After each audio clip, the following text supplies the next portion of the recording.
আসসালামু আলাইকুম এভরিওয়ান, আশা করি সকলে ভালো আছেন। শ্রম অধিদপ্তরে বিশাল একটি সরকারি চাকরির নোটিশ প্রকাশিত হয়েছে। এই সংক্রান্ত সকল বিষয় আপনাদের সাথে বিস্তারিত আলোচনা করব। কোন পদে কতজন নিয়োগ দেওয়া হবে, শিক্ষাগত যোগ্যতা কী কী লাগবে, কীভাবে আবেদন করবেন, সমস্ত বিষয় A to Z বিস্তারিত আপনাদের সাথে আলোচনা করব। তো অবশ্যই আপনারা ভিডিওটি না টেনে সম্পূর্ণ ভিডিওটি দেখবেন। তাহলে চলুন মূল ভিডিওটি শুরু করা যাক। তো নোটিশটি 17 ফেব্রুয়ারি 2026-এ প্রকাশিত একটি নোটিশ।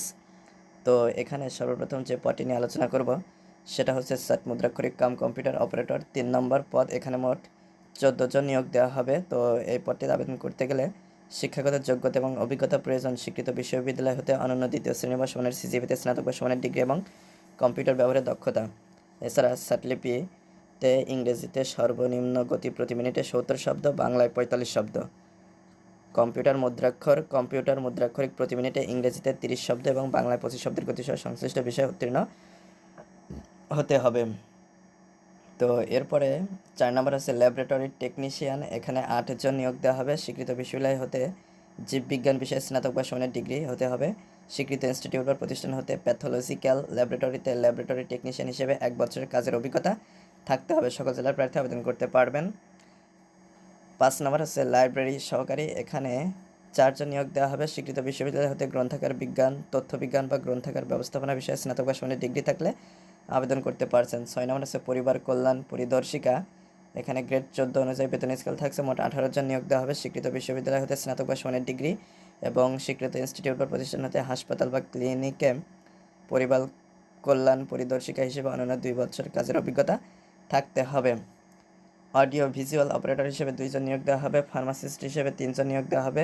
ডাটা এন্ট্রি অপারেটর হিসেবে 2 জন নিয়োগ দেওয়া হবে। নার্স হিসেবে 8 জন নিয়োগ দেওয়া হবে।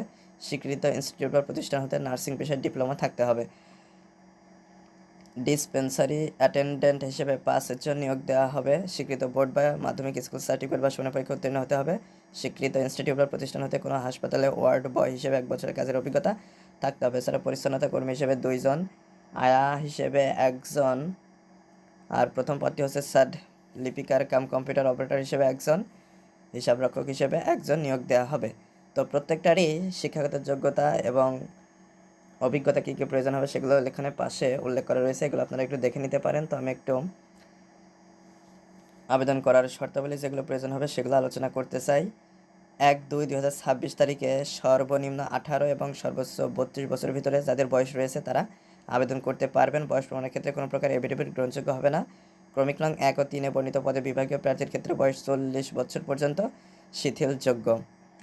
তো যারা আবেদন করতে চাচ্ছেন অবশ্যই অনলাইনের মাধ্যমে আবেদন করতে হবে। আবেদন পূরণ সংক্রান্ত শর্তাবলীতে এখানে উল্লেখ করা রয়েছে। যারা পরীক্ষায় অংশগ্রহণ করতে চাচ্ছেন dol.teletalk.com.bd ওয়েবসাইটে প্রবেশ করে আপনারা খুব সহজে ফর্মটা পূরণ করে আবেদন করতে পারবেন। অনলাইনে আবেদনপত্র পূরণ ও পরীক্ষার ফি জমা দেওয়ার শুরুর তারিখ এবং সময় 23/2/2026 সকাল 10টা, অর্থাৎ এটা অলরেডি শুরু হয়ে গিয়েছে প্রায় 2 সপ্তাহ মতো। তো এখানে আর আপনারা 1 সপ্তাহ মতো সময় পাবেন। আবেদনের শেষ তারিখ ও সময় 15/3/2026 বিকাল 5টা।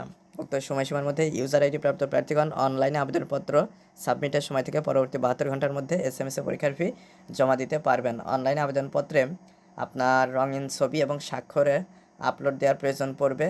তো ছবি এবং স্বাক্ষরের এগুলো খুব সহজেই মোবাইলের মাধ্যমে তৈরি করে নেওয়া যায়। আপনারা যদি চান কোনো কম্পিউটার দোকান থেকে তৈরি করে আনতে পারেন, আর যদি নিজেরাই তৈরি করতে চান তাহলে আমার চ্যানেলে আপনারা প্লে লিস্টে গিয়ে এই সংক্রান্ত একটা ভিডিও পেয়ে যাবেন। সেটা দেখে নিলে খুব সহজে মোবাইলের মাধ্যমে নিজেরা বানিয়ে নিতে পারবেন। তো রঙিন ছবির দৈর্ঘ্য হবে 300 এবং প্রস্থ 300 পিক্সেল, আর স্বাক্ষরের দৈর্ঘ্য হবে 300 এবং প্রস্থ 80 পিক্সেল। এগুলো স্ক্যান করে নির্ধারিত স্থানে আপলোড করতে হবে। ছবির সাইজ সর্বোচ্চ 100 কিলোবাইট এবং স্বাক্ষরের সাইজ সর্বোচ্চ 60 কিলোবাইট হতে হবে। তো এগুলো হয়ে গেলে আপনাদেরকে SMS করার মাধ্যমে টাকা জমা দিতে হবে। প্রথম SMS-টা করার জন্য DOL স্পেস দিয়ে ইউজার আইডি লিখে 16222 নম্বরে সেন্ড করে দেবেন। এরপরে দ্বিতীয় SMS-টা করার জন্য আবার মেসেজ অপশনে গিয়ে DOL সবগুলো বড় হাতের অক্ষর স্পেস দিয়ে ইয়েস লিখে স্পেস দিয়ে পিন নাম্বার দিয়ে 16222 নম্বরে সেন্ড করে দেবেন। তো এইভাবে SMS করে টাকা জমা দিবেন। SMS করে টাকা জমা দেওয়ার ক্ষেত্রে অবশ্যই আপনাদের টেলিটক প্রিপেড সিম ব্যবহারের প্রয়োজন পড়বে। তবে ফর্মটা পূরণ করার সময় একটা নাম্বার চাইবে, সেখানে আপনার যে কোনো একটা নাম্বার দিলেই চলবে, বাট একটা সচল নাম্বার দেওয়ার চেষ্টা করবেন, কারণ পরবর্তী নির্দেশাবলী ওই নাম্বারে SMS করার মাধ্যমে আপনাদেরকে জানিয়ে দেওয়া হবে। তো আশা করি মূল বিষয়টা বুঝতে পেরেছেন।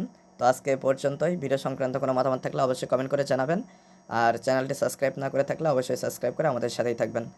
ধন্যবাদ সবাইকে।